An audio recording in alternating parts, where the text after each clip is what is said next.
जब भी हम फिक्स्ड इनकम एसेट्स या स्पेशली एफडीज के बारे में सोचते हैं, ये तुरंत ओल्ड स्कूल या बोरिंग टाइप के एडजेक्टिव्स दिमाग में आते हैं। लेकिन आपके हिसाब से eight this point in time fixed income assets क्या रोल प्ले करते हैं हमारे पोर्टफोलियो में? अगर आप इक्विटी में पैसे लगा रहे हो तो वो रेड बुल की तरह आपके पोर्टफोलियो की रक्षा करेगा, और अगर आप एफडी में पैसे लगा रहे हो, निवेश कर रहे हो, तो वो नींबू पानी कहलाया जाएगा। एनर्जी वगैरह नहीं मिलती है पर वो स्टेबिलिटी हो जाती है आपके पोर्टफोलियो का। तो एफडी का वो रोल होता है आपके पोर्टफोलियो में। आप मूवीज देखते हैं? यस। पुराने जमाने की मूवी जैसे हम साथ साथ है, तो वहाँ पे ना हैप्पी एंडिंग होता है। तो एफडी की स्टोरी ऐसी होती है, अगर आपने 100 रुपए लगाए और आपको बताया गया कि रेट ऑफ इंटरेस्ट 7% है, 8% है, तो आपको साल भर के बाद 107 या 108 रुपया मिल जाता है। अगर हम बॉन्ड्स की बात करें तो शोले पिक्चर देखिए, कितने आदमी थे। हाँ, कितने आदमी थे, तो कितने सारे इश्यूअर्स हैं। हर एक का गब्बर स्टाइल अलग होता है। कोई सॉफ्ट गब्बर होता है, कोई बहुत ही कठोर गब्बर होता है, कोई हाथ काट देने वाला गब्बर होता है। एंड अगर आप म्यूचुअल फंड्स की बात करो तो एक ही नाम याद आता है, रजनीकांत। मतलब इतने सारे ऑप्शंस है। अगर आपको पॉलिटिशियन का रोल प्ले करना हो तो वहाँ पे भी रजनीकांत आ सकता है। आपकी जो रिक्वायरमेंट होती है हर एक कैटेगरी के हिसाब से आपको एक फंड मिलता है। तो ये अंतर होता है ये तीनों में। वाओ, 50 शेड्स ऑफ ग्रे तो सुना था, 50 शेड्स ऑफ गब्बर भी अब पता चल रहा है। फिक्स्ड इनकम एसेट्स में मेन रिस्क क्या होते हैं? दिल की धड़कन और मार्केट की हलचल एक साथ अगर मूव होती है तो वो मार्केट रिस्क होता है। जो सबसे अहम रिस्क होता है वो है क्रेडिट रिस्क। यानी आपने अपने दोस्त को 100 रुपए दिए, उसने बोला मैं लौटा दूंगी, और अगर वो ही नहीं लौटी तो क्या होगा? That is called credit risk. आपका फेवरेट हीरो कौन है? शाहरुख खान। कोई भी फ्लॉप पिक्चर भी होती है, मैं शाहरुख की देखती हूँ for example, I decide. So sovereign risk वो होता है where you are so comfortable lending to that entity, where you know कि यहाँ पे आपका डिफॉल्ट कभी नहीं होगा। Credit risk is not a problem, liquidity risk is not a problem, but you have to withstand जो ऊपर नीचे जो होता है मार्केट का उतार चढ़ाव, that is inevitable. Corporate bonds की जब बारी आती है तो वहां पे बहुत सारे कैटेगरीज होते हैं। You have milk chocolate, you have dark chocolate. Dark में भी 50% dark to 95% dark. Now 95% dark जो होता है, जो हाई एंड क्रेडिट रिस्क, मतलब बहुत ही उसमें कड़वाहट होती है, हेल्थ के लिए अच्छा होता है, बट इन दिस केस ये आपके फाइनेंशियल हेल्थ के लिए काफी अच्छा नहीं होता है, बिकॉज ये हाई रिस्क होता है, आपको रिटर्न भी ज्यादा मिलता है कॉर्पोरेट बॉन्ड्स में, राइट? बिल्कुल सही बात है। रसगुल्ला पसंद है आपको? ओके, यस, पसंद है। तो रसगुल्ले को अगर आप चाशनी निचोड़ के खाओगे तो उसका स्वाद कैसे आएगा? बहुत फीका फीका आएगा, राइट? लेकिन जितना आप रसगुल्ले में चाशनी ज्यादा घोलोगे तो मिठास उतनी ज्यादा होगी, बट रिस्क जो है आपके हेल्थ के लिए is that much higher. Let's say there is someone called Raju. This person is 25 and उनको 50 की एज में रिटायर करना है। At this point in time उनके पोर्टफोलियो का कितना परसेंटेज फिक्स्ड इनकम एसेट्स में जाना चाहिए, एंड कौन से टाइप के एसेट्स उनके लिए सूटेबल होंगे? पहले तो राजू जी को 25 इयर्स की उम्र में ना एडी छोटी मेरी एक हो जाएगी उसको फिक्स्ड इनकम समझाते हुए, बिकॉज उसके माइंड में पता है क्या होगा? बिटकॉइन रहेगा। पर जोक्स अपार्ट, आप वेल्थ एक्यूमुलेशन स्टेज पे हो, मैं बोलूंगी कि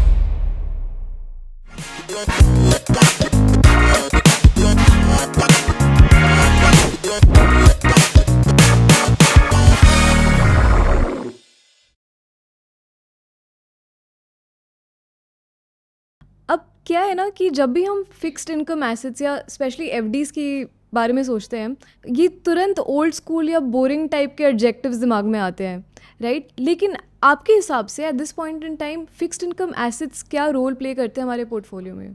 फिक्स डिपॉजिट बोरिंग है, ये बात से मैं बिल्कुल सहमत हूँ, इस वजह से क्योंकि वो ऐसी कैटेगरी है जो आपको श्योरिटी देता है रिटर्न्स का, नो डाउट अबाउट इट। लेकिन अगर बाजार में उतार चढ़ाव होते हैं जो कि नेचुरल है, तो वो आपको अपसाइड में जो भाग लेने का मौका नहीं देगा।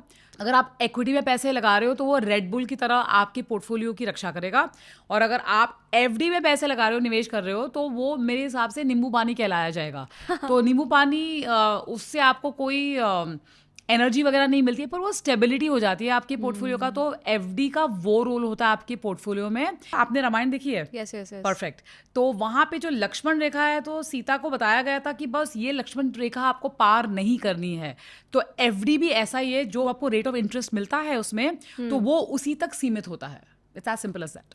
I love the नींबू पानी analogy. So basically FD is nourishing and मतलब आप through out the year P सकते हो, एंड इक्विटी जैसे मतलब कैफीन हाई नहीं मिलता। अगर हम main popular fixed income assets की बात करें तो टॉप ऑफ माइंड रिकॉल तो बताता है कि बॉन्ड्स हो गए, एफडीज हो गए, डेट म्यूचुअल फंड सबसे ज़्यादा पॉपुलर है। तो इन तीनों में सबके प्रोज एंड कॉन्स क्या है? आप मूवीज देखते हैं? यस। पुराने ज़माने की मूवी जैसे हम साथ साथ है, हाँ। सूरज बरजातिया की जैसी फैमिली मूवीज़ होती है, तो वहाँ पे ना हैप्पी एंडिंग होता है, विलन भी होता है, हीरो भी होता है, हैप्पी एंडिंग होती है। तो एफडी की स्टोरी ऐसी होती है, अगर आपने 100 रुपये लगाए और आपको बताया गया कि रेट ऑफ इंटरेस्ट 7% है, 8% है, तो आपको साल भर के बाद 107 या 108 रुपया मिल जाता है। तो वो एक साधारण सा एग्जाम्पल हुआ। अगर हम बॉन्ड्स की बात करें तो शोले पिक्चर देखिए, कितने आदमी थे? हाँ कितने आदमी थे।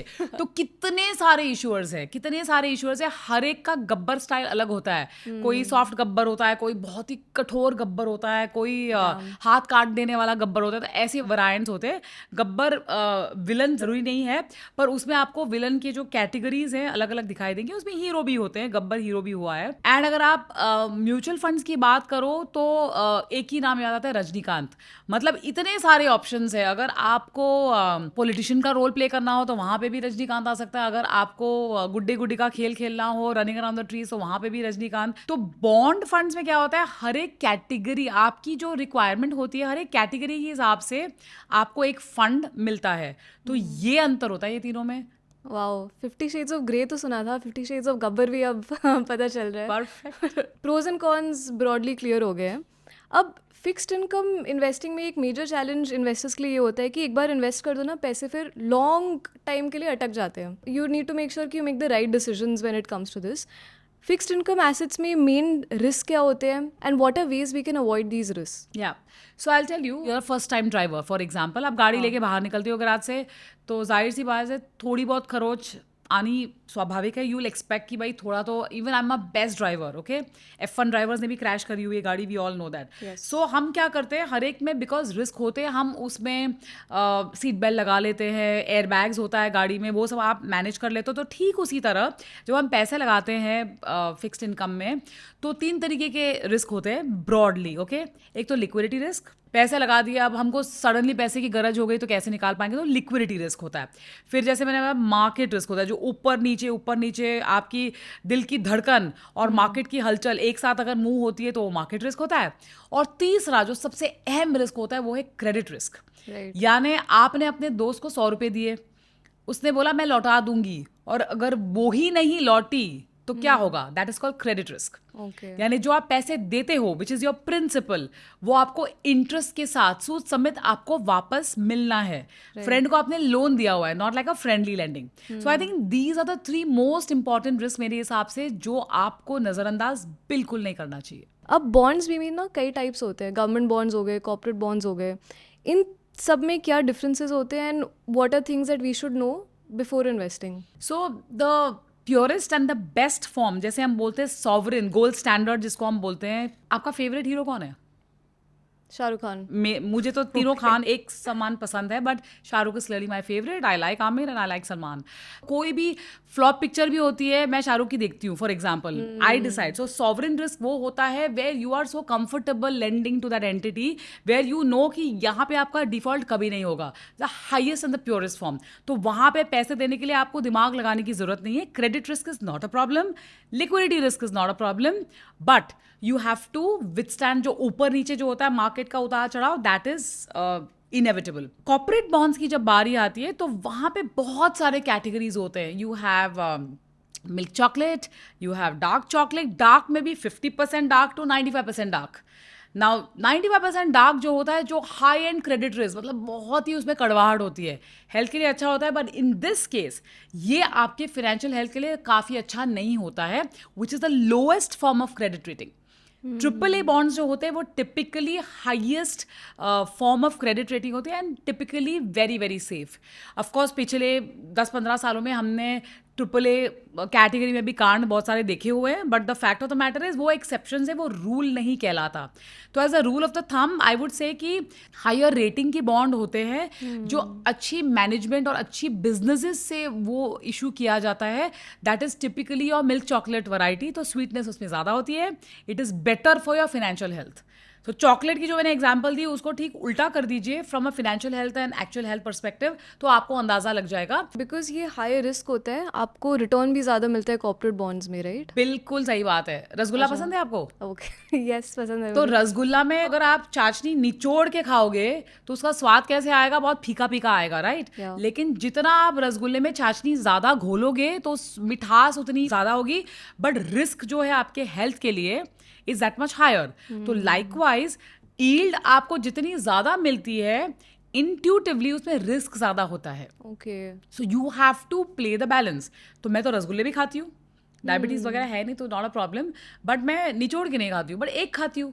सो इंस्टेड ऑफ ईटिंग 2 मैं एक खाती हूँ। So the answer to your question is आप उसमें भी पैसे लगा सकते हो, बट स्पेरिंगली। ठीक है, वील कम टू एग्जैक्टली क्या होना चाहिए हमारा asset allocation age group wise. जी। बट बिफोर दैट मैंने कुछ और टर्म्स भी सुने, जैसे लिस्टेड बॉन्ड्स हो गए, अनलिस्टेड बॉन्ड्स हो गए, इनमें क्या डिफरेंस होता है? Not major, it is like ghee roast versus sada dosa. अभी उसमें थोड़ा घी लगा दिया तो घी रोस्ट बन गया। अच्छा। सादा डोसा अभी तेल में भी बनता है, हमारे घर में सादा डोसा भी घी में ही बनता है। सो लिस्टेड एंड अनलिस्टेड में दोनों डोसे में उड़द दाल और राइस होता है। ठीक उसी तरह ये दोनों लिस्टेड और अनलिस्टेड बॉन्ड्स जो हम बोलते हैं, एंटिटी एक ही है।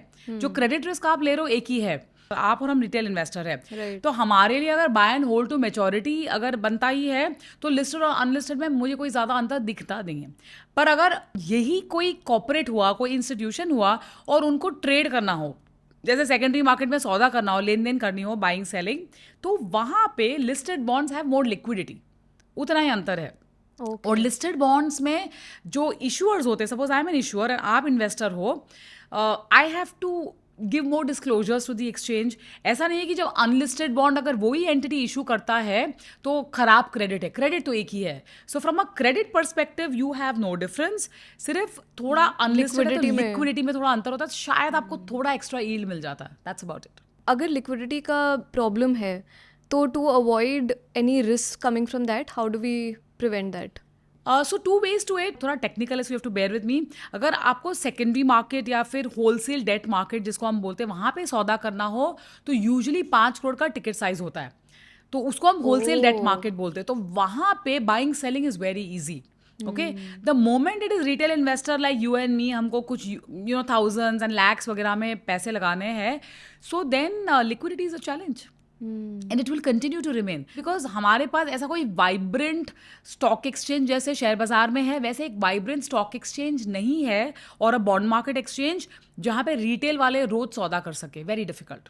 सो आई वुड से जितना आपको लगाना हो, कोई खांचे होते हैं ना, हर एक कैटेगराइजेशन होता है, तो अगर जो खांचे में आपको पता है कि boss this is my safety pot या जो भी व्हाटएवर जो भी आपका गोल है, और आपको वहाँ के फिक्स्ड इनकम के पैसे लगाने हैं, आप मान के चलिएगा कि इसमें आपको लिक्विडिटी मिलेगी, लेकिन थोड़ा हाथ पे लगाना पड़ेगा। Fair. I remember speaking to another expert a few weeks ago, हमारे चैनल पे हमने ये एपिसोड रिलीज़ किया था। ऑन अ मंथली बेसिस वो 1.5 से 2 लाख रुपए पैसिव इनकम जनरेट करते हैं through a combination of bonds and equity. And how he does it is कि वो कह रहे थे कि 10,000 रुपये आप महीने में इन्वेस्ट करो बॉन्ड्स में, उसमें से जो प्रिंसिपल आता है 2 ईयर साइकिल के बाद आप उसे फिर री इन्वेस्ट कर सकते हो, एंड जो इंटरेस्ट पे आउट आपको मिलता है उससे आप खर्चे निकाल सकते हो महीने के, स्टार्टिंग ऑफ 10,000 रुपीज़, एंड फिर आप बिल्डअप करते हो उसे। डू यू थिंक ये स्ट्रैटेजी फीजिबल है? पर ये कहाँ पे आप लगा रहे हो? एफडी में लगा रहे हो कि कॉर्पोरेट बॉन्ड्स? कहाँ पे लगा रहे हो आप ये पैसा? हाई यील्ड बॉन्ड्स होंगे, मतलब कॉर्पोरेट बॉन्ड्स ही समझ लीजिए। कॉर्पोरेट बॉन्ड्स तो देखिए, राइट एंड रॉन्ग, इसमें कोई सही आंसर नहीं है टू बी ऑनेस्ट, क्योंकि आपकी गोल्स क्या है, आपकी रिक्वायरमेंट्स क्या है। अगर आप बोलते मुझे केवल फिक्स्ड इनकम में पैसा लगाना है, मुझे बाकी हाइब्रिड्स क्या होता है, डेट और इक्विटी को मिला के भी स्ट्रैटेजीज होती है बाजार में, जहाँ पे भी आपको रेगुलर इनकम का एक स्ट्रीम बन सकता है, पर अश्योर्ड कुछ नहीं होता। वो एक फ़र्क है, क्योंकि अगर आप डेट म्यूचुअल फंड्स के द्वारा निवेश करोगे तो वहाँ पे आपको रेट ऑफ रिटर्न मिलता है जो कि बाजार के उतार चढ़ाव के हिसाब से मिलता है। लेकिन कॉर्पोरेट बॉन्ड्स में ये मैं कहूँगी कि अगर आपको करना है तो ये थोड़े सेफ जोन कॉर्पोरेट बॉन्ड्स में कीजिएगा, क्योंकि जो बहुत हाई यील्डिंग वाले होते हैं तो वहाँ पे कभी कभी कूपन मिस भी हो जाता है, तो आपको ब्याज मिलता भी नहीं है कभी कभी। ऐसा नहीं है कि कभी नहीं मिलेगा, तो डिपेंडिंग ऑन द स्ट्रक्चर, क्योंकि बहुत लो रेटिंग वाला बॉन्ड होता है तो वहाँ पे रिस्क की जो मात्रा है काफ़ी बढ़ जाती है। So I would say not necessarily the best option, पर आप थोड़ा जैसे हम बोलते हैं कर्व फिट हमारे हिसाब से इसको ट्यून कर सकते हो. जैसे मैं इटालियन रेस्टोरेंट जाती हूँ तो इटालियन फूड आमतौर पे ब्लैंड होता है, तो मैं टबास्को सॉस मंगा लेती हूँ. तो शेफ़ को ख़राब लगता है बट वो उसकी प्रॉब्लम है, लेकिन मेरा पैलेट को ख़राब ना लगे इसलिए मैं थोड़ा टबास्को सॉस लगा देती हूँ. द लॉजिक इज़, तो अपने हिसाब से आप उसको मोल्ड करके कर सकते हो. तो this could be one of your strategies, not the only strategy. अब ये इन्वेस्टमेंट स्ट्रैटेजीज पे थोड़ा डीप डाइव करते हैं. डिफरेंट बैंक्स अलग रेट्स पे एफडीज प्रोवाइड करते हैं, तो ये क्यों होता है? And should we go for high yield fixed deposits?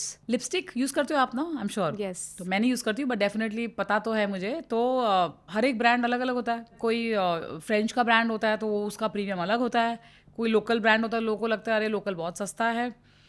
So the point is that हर एक के अलग अलग रिस्क परसेप्शन होते हैं. जैसे PSU बैंक्स होते हैं जो कि गवर्नमेंट ऑफ इंडिया उनकी पेरेंट है, वन ऑफ द स्पॉन्सर्स, यानी जो स्ट्रॉन्ग शेयर होल्डर. तो उनके द्वारा जो FD इशू किया जाता है वो सबसे हाईएस्ट सेफ्टी माना जाता है. और उसके हिसाब से आप ट्रिकल डाउन करते जाओगे तो लोएस्ट एंड में आएंगे से cooperative banks, small finance banks are just coming. तो small finance banks for example, उनका एक लाइन बिजनेस होता है, मोनोलाइन जिसको हम बोलते हैं, और उनका जो लेंडिंग होता है वो अब नए नए बने हैं. उनकी लेंडिंग थोड़ी हाई ईल्ड की होती है. जैसे वो जैसे लोगों को पैसा देते हैं अनऑर्गेनाइज सेक्टर वगैरह, तो वहाँ पे रिस्क थोड़ा ज़्यादा होता है. तो उनको पैसा ज़्यादा मिलता है लेंडिंग से, तो वो आपको और हमको ज़्यादा रेट ऑफ इंटरेस्ट देते हैं. सो अगर 7 to 9 का अगर स्पेक्ट्रम लूंगी फॉर एग्जांपल, आपको PSU बैंक्स वगैरह में सबसे लोएस्ट एंड जो लेफ्ट हैंड साइड का यील्ड है वहाँ पे सबसे कम रेट ऑफ इंटरेस्ट मिलेगा. और जैसे जैसे आपको बैंक की साइज छोटी होगी जैसे, या फिर बैंक की बिजनेस लाइन मोनो लाइनें जैसे मैंने आपको बताया, वहाँ आपको ब्याज दरें ज़्यादा मिलेंगी. बैलेंस हम रियल लाइफ में खो जाते हैं तो भी प्रॉब्लम है, फाइनेंशियल लाइफ में खोते तो डेफिनेटली प्रॉब्लम है. तो I would say maintain a balance. As a prudent investor आपका झुकाव इस तरफ के जो बैंक्स हैं उनमें ज़्यादा होना चाहिए. बैंक्स हो या चाहे NBFC, सारे मैं उनको एक ही कैटेगरी में डालूंगी. अब स्पेक्ट्रम के बीच में कई इन्वेस्ट कर सकते हो, लेकिन लीनिंग टुवर्ड जो थोड़े सेफर वाले हैं PSU ideally banks. Yes, because आपको अशोर्ड रेट ऑफ अगर रिटर्न चाहिए तो आपको रिटर्न ऑन कैपिटल चाहिए कि रिटर्न ऑफ कैपिटल चाहिए. रिटर्न ऑफ कैपिटल अपने फिक्स्ड इनकम में बहुत ज़रूरी है कि आपने पैसा निवेश किया, विच इज़ योर प्रिंसिपल, आप एक्सपेक्ट करते हो आपको रिटर्न्स या ब्याज मिलेगा, but at the end of the cycle क्या आपको कैपिटल वापस आता है, that is very critical. FDs में इतना प्रॉब्लम नहीं होता है क्योंकि ये DIC GC वगैरह की एक 5 लाख तक की गारंटी वगैरह होती है, बट कुछ कुछ कैटेगरीज में वो भी नहीं होती है. हमारे रिटेल निवेशक है वो अपने सलाहकार से बात करके भी ये कर सकते हैं, ये बहुत ज़रूरी है. अंडरस्टूड. एंड हमारी जो ऑडियंस है, ज़्यादातर लोग सैलरीड एम्प्लॉयज़ हैं एंड वो अपने पैसे मोस्टली सेविंग्स अकाउंट में ही रखते हैं. सेविंग्स अकाउंट के अलावा are there any other avenues जो शायद बेटर ऑप्शंस हो उनके लिए? बिल्कुल. हम आमतौर पे हमारे देश में क्या करते हैं पता है आपको? Again taking back to Ramayana, Kumbhakarna का कैरेक्टर आपने सुना है? जो आपका सेविंग्स में पैसा पड़ा होता है ना, वो कुंभकर्ण होता है. वो गहरी नींद सोया पड़ा रहता है. उसको फिर नगाड़ा डोल लगा लगा के बजाना पड़ता है और उसको उठाना पड़ता है बोलने के लिए कि भैया आप प्रस्थान कीजिए, हम वॉर सिचुएशन में है. तो ये वॉर सिचुएशन अगर हमारे लाइफ की जो है वो है महंगाई. केवल आप बचत बचत करते रहोगे तो आप वो इन्फ्लेशन के विलन को कभी बीट ही नहीं कर पाओगे. तो इसको कुंभकर्ण को जगाना बहुत ज़रूरी है. And there is no doubt in my mind कि आपको निवेश करना, so savings is not equal to investment. इसको निकाल के आप अगर लिक्विड फंड में भी डाल दोगे तो चांसेस है आपको ज़्यादा कमाने का मौका मिल जाए. अगर आपको सेविंग से थोड़ा बेटर अपॉर्चुनिटी कमाने का चाहिए तो लो ड्यूरेशन फंड में लगा सकते हो. म्यूचुअल फंड की बहुत ही बढ़िया कैटेगरी है. एक मनी मार्केट फंड की एक कैटेगरी है, वो भी बहुत बढ़िया कैटेगरी है. तो ये 2 कैटेगरी में टिपिकली आपको एटलीस्ट 6-8 महीने का ड्यूरेशन व्यू होना, मतलब आज लगाते ही अगर आपको कल पैसे की जरूरत है तो आप ओवरनाइट फंड में लगाइएगा. वो भी शायद आपको मार्केट लिंक रेट देता है तो शायद आपको सेविंग से ज़्यादा पैसा कमा के देगा, बिकॉज दोनों की टैक्सेशन तो समान है तो उसमें कोई दिक्कत नहीं है. या फिर आपको थोड़ा 15-20 दिन का पैसा लगाना तो आप लिक्विड में लगाइएगा. लेकिन आमतौर पे सेविंग्स में जो पड़ा होता है लेजी पैसा, जैसे मैंने बताया कुंभकर्ण का पैसा पड़ा होता है, तो उसके लिए आप थोड़ी लंबी अवधि के लिए लगा सकते हो, 3-6 महीने के लिए लगा सकते हो. तो लो ड्यूरेशन या मनी मार्केट फंड आपके लिए ठीक बात है. Got it. एंड जब हम यही फिक्स्ड इनकम एसेट्स को इवैल्यूएट करते हैं तो फिर टेन्योर एंड यील्ड क्या रोल प्ले करते हैं? बहुत रोल प्ले करते हैं. जैसे जितना आपको धूप में ज़्यादा एक्सपोजर होता है उतना यूवी रे ज़्यादा होता है, करेक्ट? सो जितना आपका ड्यूरेशन यानी 5 ईयर, 10 ईयर, 15 ईयर, जितना ज़्यादा लंबा आपका बॉन्ड का ड्यूरेशन होता है उतना आपका मार्केट रिस्क ज़्यादा होता है. सो मार्केट का यूवी रेज आपके पोर्टफोलियो पे जितना लंबा ड्यूरेशन है उतना ज़्यादा हिट कर सकता है. हिट माने इट कैन बी फेवरेबल. अगर मैं सन ब्लॉक लगा के धूप में जाऊं तो 5 घंटे भी रह सकती हूँ. तो इंटरेस्ट रेट साइकिल जो होता है उसके हिसाब से अगर आप 5-10 साल के बॉन्ड में लगाओ तो कोई दिक्कत नहीं है. तो अस्त्र शस्त्र हमारे पास होनी चाहिए एंड अस्त्र शस्त्र जो है हमारे मैक्रो एनवायरनमेंट है. तो ये सारी चीज़ें जैसे मैं आपको बता रही हूँ थोड़ी टेक्निकल है लेकिन ये रॉकेट साइंस नहीं है. 10 ईयर के बॉन्ड में ड्यूरेशन रिस्क ज़्यादा होता है, इंटरेस्ट रेट रिस्क भी सबसे ज़्यादा होता है. ड्यूरेशन रिस्क क्या होता है? ड्यूरेशन रिस्क यानी जो हम मार्केट रिस्क की हम बात करते हैं, पर वहां पे ज्यादा ब्याज कमाने का मौका भी मिल सकता है. अगर आपने पूरा 10 साल होल्ड किया तो आपके पूरे पैसे मिल जाएंगे, जो भी उसका कूपन है उसके साथ आपको मिल जाएंगे, assuming there is no credit risk. But the moment हम बोलते हैं कि हमने 10 साल का बॉन्ड खरीदा है, हमको 3-4 साल के बाद लिक्विडिटी की जरूरत होती है. तो ये लिक्विडिटी भी आपको मिल सकता है बाकायदा बॉन्ड मार्केट्स में, कोई दिक्कत नहीं. लेकिन वो टाइम की परिस्थिति क्या है उसको हम बोलते हैं इंटरेस्ट रेट रिस्क. जैसे आपने पैसा डालते ही अगर ब्याज दरें नीचे नीचे आने लग गई, it is favourable for you क्योंकि आपने हाई लेवल पे लॉक इन कर दिया.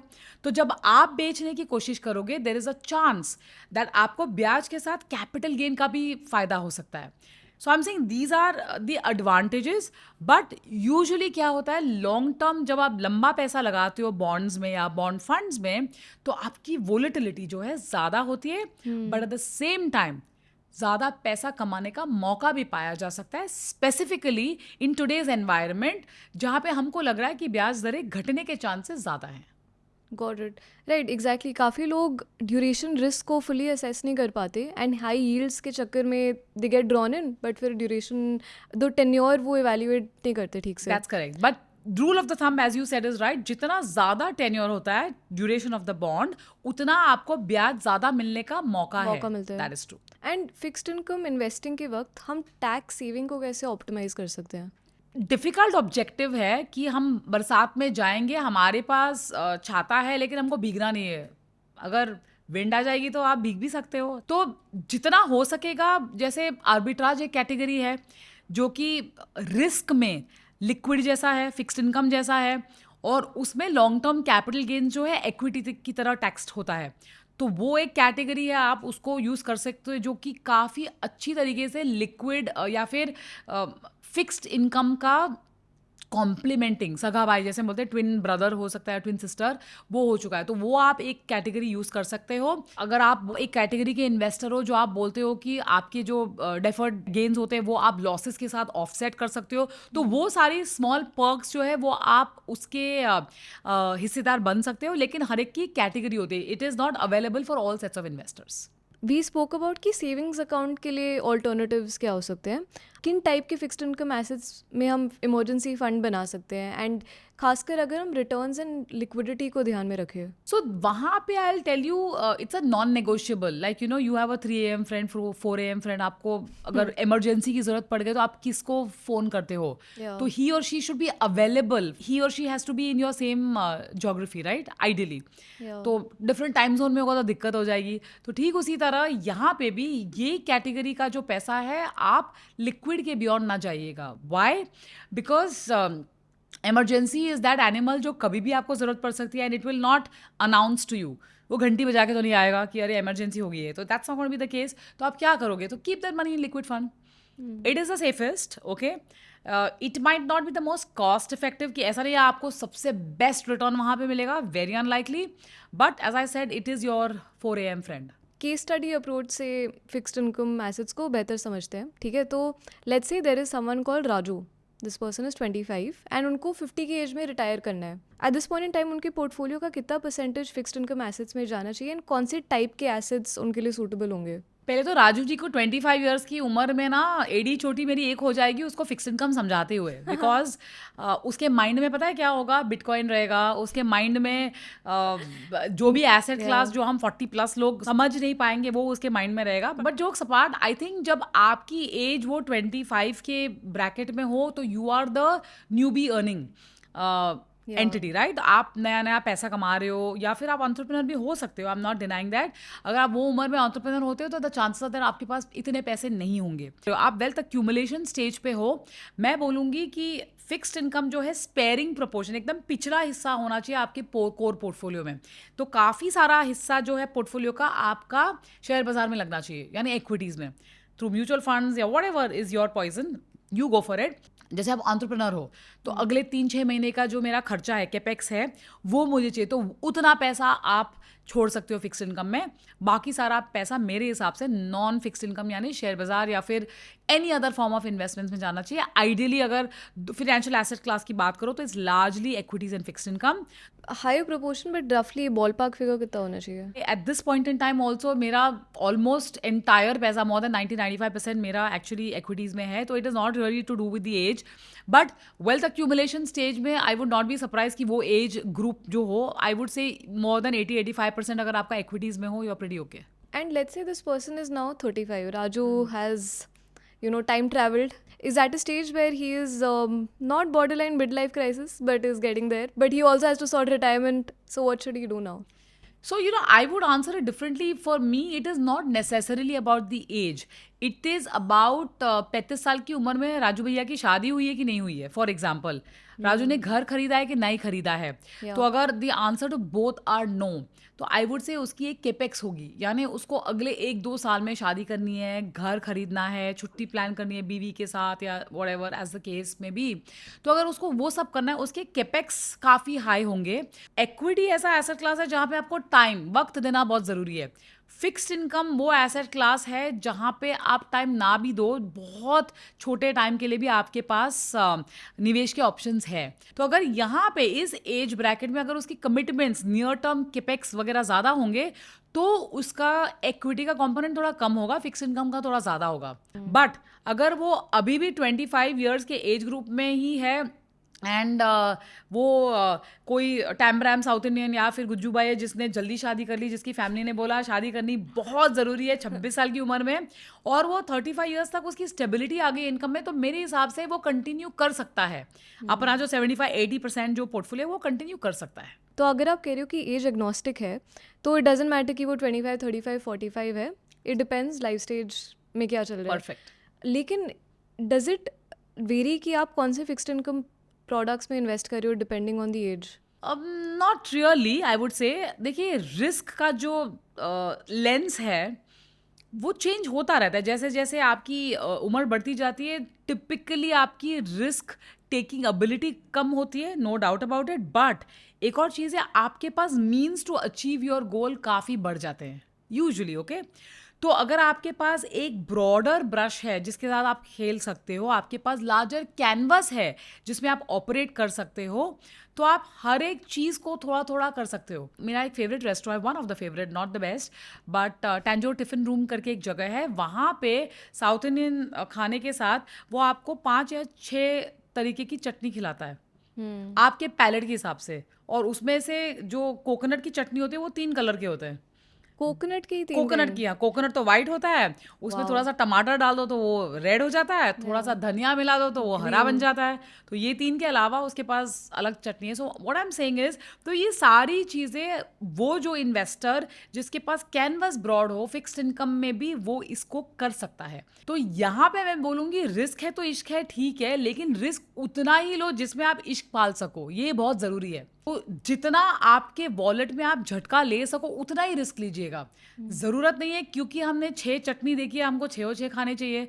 अगर मुझे कोलेस्ट्रॉल ज़्यादा है तो मैं कोकोनट कम खाऊंगी, तो मैं 1 चटनी से खुश हूँ। मैं यही लोगों को बताती हूँ कि very very important to control the risk in the portfolio. जितना यील्ड बढ़ता जाता है कोई इंस्ट्रूमेंट में, आप मान के चलेगा, तो उसके लिए भी मेरे पास एक सोल्यूशन है। आप उसको डाइवर्सिफाई करके आप क्रेडिट रिस्क फंड में निवेश कीजिएगा। Instead of buying the credit risk instrument, mutual fund के पास भी क्रेडिट फंड्स है, AIFs के पास भी क्रेडिट फंड्स है, तो आप उसको, जिसको हम परफॉर्मिंग क्रेडिट फंड्स बोलते हैं, जैसे बोलते हैं तोल मोल के बोल, तो आप नाप तोल करके आपके रिस्क के हिसाब से, because there is no one size all fits all approach, और हम इसके लिए कुकी कटर अप्रोच नहीं यूज़ कर सकते। करेक्ट। एंड रिटायरमेंट जैसे बड़े गोल के लिए जहाँ हमें रेगुलर पे आउट्स चाहिए, रेगुलर कैश फ्लो चाहिए, उनके लिए बेस्ट फिक्स्ड इनकम प्रोडक्ट्स कौन से होते हैं? अगर आप म्यूचुअल फंड के माध्यम से इन्वेस्ट करोगे या निवेश करोगे तो ऐसा कोई अश्योरेंस नहीं है कि आपको रेगुलर इनकम मिलेगा। लेकिन अगर आप कोई बॉन्ड में निवेश करोगे, जैसे मैंने आपको बताया, कोई बॉन्ड्स में अगर 1 साल का बॉन्ड है या 2 साल का बॉन्ड है तो वो हर 3 महीने, जिसको हम क्वार्टरली बोलते हैं, क्वार्टरली कूपन, ब्याज, कूपन माने ब्याज, क्वार्टरली ब्याज बढ़ते हैं। जैसे गवर्नमेंट ऑफ इंडिया जो है साल में 2 बार ब्याज देती है, जिसको हम बोलते हैं सेमी एनुअल। तो ये सारे जो बॉन्ड्स का जो रूट है मेरे हिसाब से ज़्यादा बेहतर होगा अगर आपको रेगुलर इनकम चाहिए। बाकी जो म्यूचुअल फंड के द्वारा जो आप निवेश करोगे वो डिविडेंड दे सकते हैं मंथली, क्वार्टरली, लेकिन उसमें अश्योरेंस नहीं है। ट्रैक रिकॉर्ड के हिसाब से आप बता सकते हो। जैसे मैं बीकेसी से जब अंधेरी आई तो मैंने मोटा मोटी अंदाज़ा लगाया कि मुझे 45 से 50 मिनट लगेंगे। अभी कोई अच्छा दिन हुआ तो आप 35 मिनट में भी पहुंच सकते हो, लेकिन कोई बहुत ही खराब दिन हुआ तो 1 घंटे में भी ना पहुंचो। तो वो एक्सेप्शन है, वो रूल नहीं प्रूव करते। तो आई थिंक ऐसे एक ट्रैक रिकॉर्ड जो काफ़ी सारे फंड हाउसेस ने डिविडेंड के बना लिए हैं, जो कि आप गूगल मैप्स की तरह उसको इस्तेमाल कर सकते हो, but you can sue Google Maps. याद रखिएगा, अगर आप लेट हो गए तो it's your problem. Right, okay. Social media पे आपने भी शायद देखा होगा, कई सारे फिनटेक प्लेटफॉर्म्स आ गए हैं जो हाई यील्ड बॉन्ड्स प्रोवाइड करें कंज्यूमर्स को। From a reliability and security point of view, हमें क्या चीज़ें चेक करनी चाहिए before investing in these type of products? So most important thing, एक तो 36 के 36 गुण मिलेंगे नहीं, is what I always believe in. But 2 चीज़ों में डेफिनेटली सजेस्ट करूंगी। एक तो अगर आपको लगता है you do not know it all, आप DIY इन्वेस्टर हो, डू इट योर सेल्फ, लेकिन आप फिर भी शायद आइकिया की फर्नीचर असेंबली नहीं कर सकते, बिकॉज वो भी आइकिया भी DIY फर्नीचर है। सो आई वुड से एक सलाहकार से डेफिनेटली आप कंसल्ट कीजिएगा, who is your advisor, who has your best interest in mind. That is point number 1। Aside of that आप बोलो कि okay I know it all, तो आई वुड से 2-3 चीज़ें तो डेफिनेटली देखना। एक तो बेसिक फिनेंशियल्स को देख लेना कि मोटा मोटी नंबर्स, ये क्रेडिट इन्वेस्टिंग में ना बहुत ज़रूरी है। इसलिए मैं हमेशा कहती हूँ अगर आप में वो वेयरविथॉल नहीं है तो डेफिनेटली आप बैक सीट ड्राइविंग ना कीजिएगा। You sit next to your driver and let him drive और लेट हर ड्राइव। तो basic risk matrix of the financial, कितना उन्होंने लेवरेज, जिसको हम बोलते हैं कितना डेट लेके रखा है। 100 रुपये का अगर इक्विटी है तो 100 रुपये के ऊपर आपने 200 रुपये लिए हैं, 300 रुपये लिए कि 700 रुपये लिए हैं। क्योंकि जितना आप ज़्यादा लोगे डेट, उतना ही आपको कठिन परिस्थिति होगी अगर आपको जब मेरा डेट रीपे करना होगा। फिर कौन से सेगमेंट में है, कौन से सेक्टर में है, वो सेक्टर क्या ठीक ठाक कर रहा है क्या, ये सारी चीज़ों की मालूमात होनी बहुत ज़रूरी होती है। Most important thing, price. क्या कोई आपका चूना लगा रहा है, ये भी बात आपको बहुत बहुत इंपॉर्टेंट है। समझो अगर आपको बाजार में कोई चीज़ होलसेल मार्केट में 100 रुपये में मिल रही है, क्या आपसे कोई 105 रुपये ले रहा है वही सेम चीज़ के लिए, ये भी आपको मालूमात करना बहुत ज़रूरी है। तो इसके लिए आपको एक सलाहकार मेरे हिसाब से बहुत बहुत ज़रूरी है, क्योंकि अगर वही चीज़ अगर आपको महंगे दाम में कोई बेच रहा है तो ऑब्वियसली आपका नुकसान हो रहा है। ब्रोकरेज तो आप दोगे, ब्रोकरेज तो बाकायदा अगर हम शेयर बाजार में भी अगर हम निवेश करें या फिर इक्विटीज डायरेक्ट हम खरीदते हो, हम ब्रोकरेज देते हैं। अगर हम 10:15 पे 10 बजे को हम एक स्टॉक खरीद रहे हैं तो आपके लिए और मेरे लिए वो सेम प्राइस पे मिलता है ना एक्सचेंज के ऊपर, तो वो ट्रांसपेरेंट है। तो यहाँ पे वो ट्रांसपेरेंसी थोड़ी कम है, तो वो आपको बायर्स बिवेयर होना बहुत ज़रूरी है। Okay, let's say we factored in ये सारी चीज़ें जो आपने बोली and we still want to invest in high yield fixed deposits. Regulatory stand point से what should we be careful about? नहीं, रेगुलेटरी देयर इज नथिंग। अगर मुझे पिज्ज़ा में हरी मिर्च के साथ खाना है तो आई नो मुझे पाइल्स हो सकता है, it's my problem, it's not your problem. Chef तो दबा के मिर्ची लगा के देगा, I will say top it with extra mirchi, तो वो टॉप इट करके एक्स्ट्रा मिर्ची देगा। I will say give me paprika also and Tabasco. फिर मुझे अल्सर भी हो जाए और पाइल्स भी हो जाए तो डॉक्टर को तो एक्स्ट्रा फीस तो मिलेगा ना, उसको थोड़ी प्रॉब्लम, उसने थोड़ी बोला खाओ। That's the whole idea. Got it. On that note, thank you so much for your time, Lakshmi. This was extremely fun. Awesome, thank you so much. तो ये था फिक्स्ड इनकम एसेट्स का A to Z। आपके portfolio में कितना percentage fixed income assets की तरफ जाता है, कमेंट्स में ज़रूर शेयर करें। This is Arunima Rao signing off. मिलते हैं अगली बार।